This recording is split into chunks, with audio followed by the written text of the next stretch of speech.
I'm Chris the Coast Walker, and I've been walking the British coastline for over 100 days. In a feat of physical and mental endurance, I'm pushing my body to walk up to a marathon or more every single day. I'm not a celebrity, I'm just an ordinary human being like you, and I want you to come on the journey with me. Okay, so as we all know, I'm pretty much grounded from my adventure of walking around the coast of Britain at the moment. So in order to do a bit of maintenance on myself physically and mentally, keep my health focused, keep myself in tip-top condition, I've decided today I'm going to be walking 1 mile an hour every hour for 24 hours. And in between those hours, I'm going to fit as much possible jobs and little things in that I can to keep myself task orientated and focused, so that my mind is functioning really well and so that I can see what I'm capable of achieving between walking. Now it's difficult because I'm used to walking 24 to 30 miles in one go carrying weight. What I'm not used to doing is stopping between those miles. So that time period between me stopping is going to be interesting. It's going to see, one, what I'm capable of achieving in that period, but two, how much I slow down over that prolonged period of exercise, how much my legs build up lactic acid in that point. I'm interested from a physiological point of view, I'm interested from a mental point of view, I'm interested from a physical point of view, just in terms of what I am capable of. So that's my aim today. I'm just back from my first stint, 2.6 miles on the marathon, 24-hour walk. Some learning points from that, and I've got about 17 minutes before I've got to go again, so I'm going to nip inside, go to the loo, probably take my hat off for a minute because it's boiling. So I've got this little list of stuff that Abby's given me to do between walk and runs in the miles over the 1 mile an hour marathon. Now at 5, just gone 5 o'clock, put a wash on, fire prep I did earlier. Bedtime story at 6 just after the walk. It's important for me to stay task orientated during 24 hours of sleep deprivation, to see how I function cognitively and to see what I'm capable of, and to see that I'm okay doing the things I'm doing. It's a test for me when I get back out on the path, really.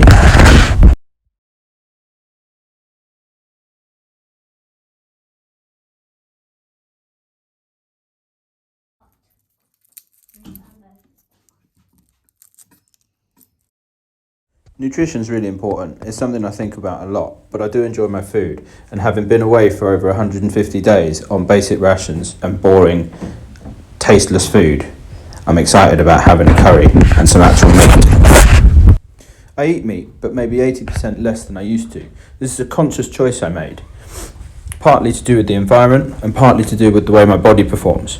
A vegetable-heavy diet makes me feel much lighter, less bloated, helps me sleep better, and helps me function in the way I need to.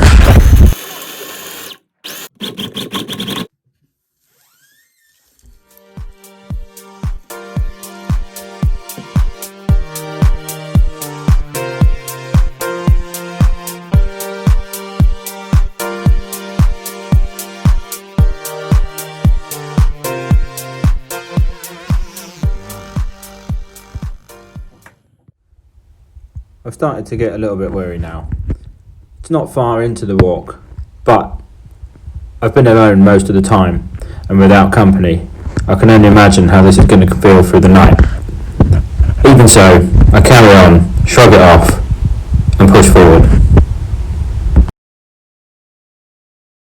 Pegasus and Gladys Griffin give Rosie and Blue a ride.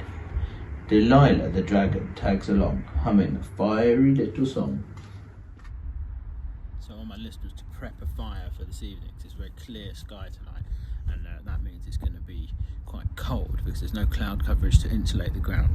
So I've got a chimney here and I'm going to light that up, but in order to do that, because it's quite damp outside, I need to create something like a fire stick in order for the fire to take quicker and to be able to light it easier. And this is the sort of thing I would do in the field or on the path when I'm walking. So when I'm setting up camp and I need to make a fire, I make a fire stick, it takes a flame easier or it takes a spark easier. I'm going to take you through that process.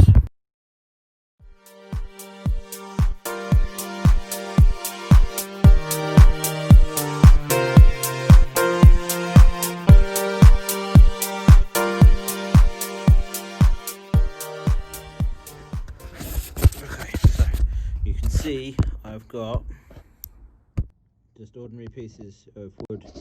Pine tends to work pretty good in this instance because it's quite sappy, dries really easy, and it also burns really nicely.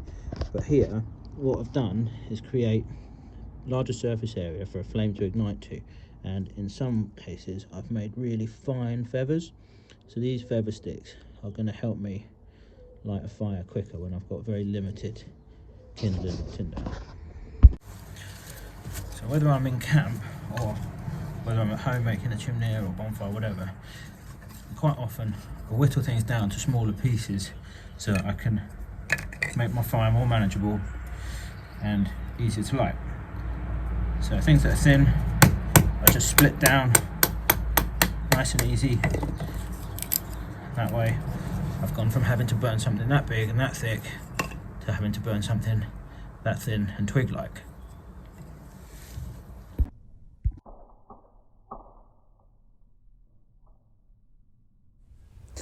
Fire ignites something so primal in me and instinctive. In fact, it does in all of us. It goes right back to our roots when we'd sit around a campfire telling stories and passing wisdom on from generation to generation. The importance of being able to control fire helped us leap forward with our culture. It enabled us to cook things, which meant we could keep things longer and benefit from other sources of minerals and nutrients. Fire is great for processing animals and using new materials from animals. It's also great for warmth and protection, but it also helped to clear forests and plant land and then help regrow new areas. Some plants can't even regrow without fire, but we would survive without it. Other primates do, quite happily.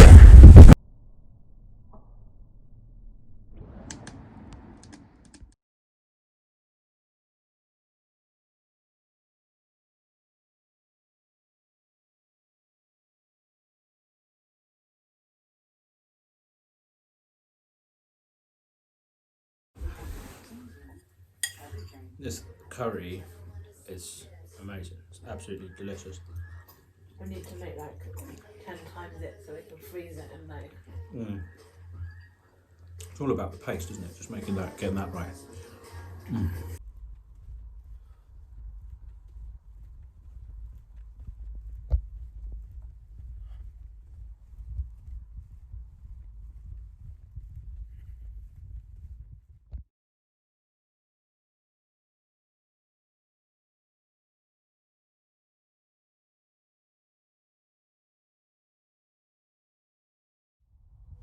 There's a strange emptiness, even in a city, late at night and early hours of the morning. It's eerie, and I'm alone again.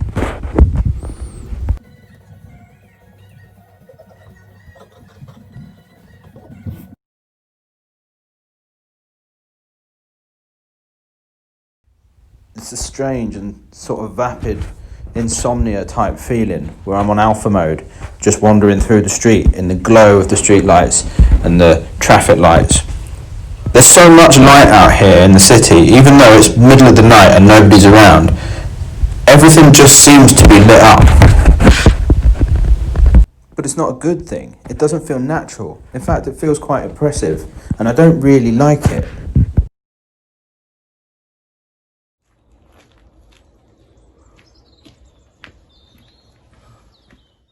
It's always an important exercise during any endurance event that I test my cognitive skills and my fine motor skills. So drawing a picture, juggling, things like interacting with the children and reading, solving problems, that's always really helpful to make me know where I am and what limit I'm reaching.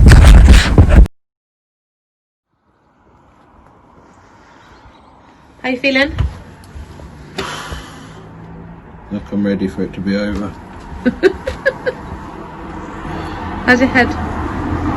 It's fine. I'm tired, but it's okay. One more like to go? One to go.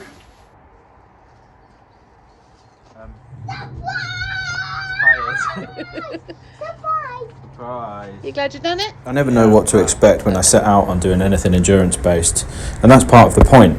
I'm learning about things. I'm learning about myself. I'm discovering new levels and new limits that I can push myself to and beyond. It's interesting every time I do it, and I really see my street in a different perspective and a different light now.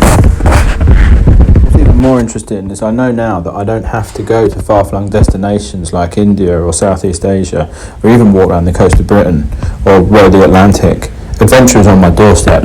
It's just about me going to find it.